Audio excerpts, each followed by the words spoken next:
কালকেই তো Valentine's day, প্রিয়জনের জন্য বানিয়ে ফেলো এই সুস্বাদু মিষ্টিটি, দেখবে মন ভুলে যাবে।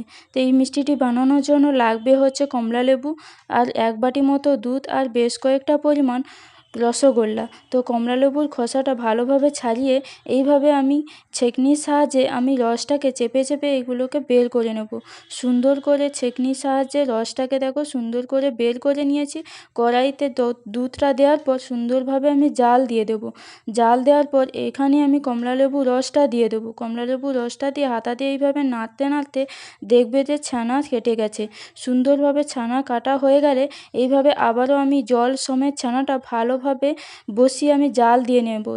তাতে করে ছানাটার জলটা অনেকটা পরিমাণ কমে যাবে। এবার দেখো এখানে আমি একটা এলাচ ফেটিয়ে এখানে দিয়ে দিচ্ছি। তারপর দিয়ে দেবো বেশ কয়েকটা পরিমাণ রসগোল্লা।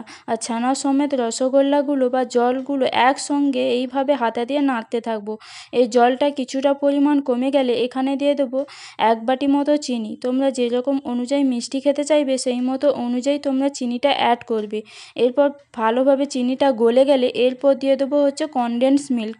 কনডেন্স মিল্কটা দিয়ে এইভাবে আমি হাতা দিয়ে নাড়তে থাকবো যতক্ষণ না পর্যন্ত এইভাবে ছানা সমেত যে জলটা একটু গাঢ় হয়ে আসছে সেই মতো অনুযায়ী তোমাকে এটা ভালোভাবে জাল দিতে হবে। জাল দেওয়া হয়ে গেলে আমি একটা স্টিলের বাটিতে করে এইভাবে নামিয়ে নেব। নামিয়ে নেওয়ার পর এখানে দিয়ে দেবো ঘি দিয়ে ওর সঙ্গে ঘিটা আমি দিয়ে দেবো ওপর থেকে। দেওয়ার পর এবার একটা কড়াইতে স্ট্যান্ড বসিয়ে এই ছানা সমেত রসগোল্লাগুলো এইভাবে বসিয়ে দেবো। বসিয়ে একটু বেকড হয়ে গেলে এটাকে আমি নামিয়ে নেব। গরম গরম এই রেসিপিটি ট্রাই করো, আশা করি তোমাদের প্রত্যেকের খুব ভালো লাগবে। ভালো লাগলে লাইক, কমেন্ট এবং শেয়ার আর অতি অবশ্যই সাবস্ক্রাইব করো।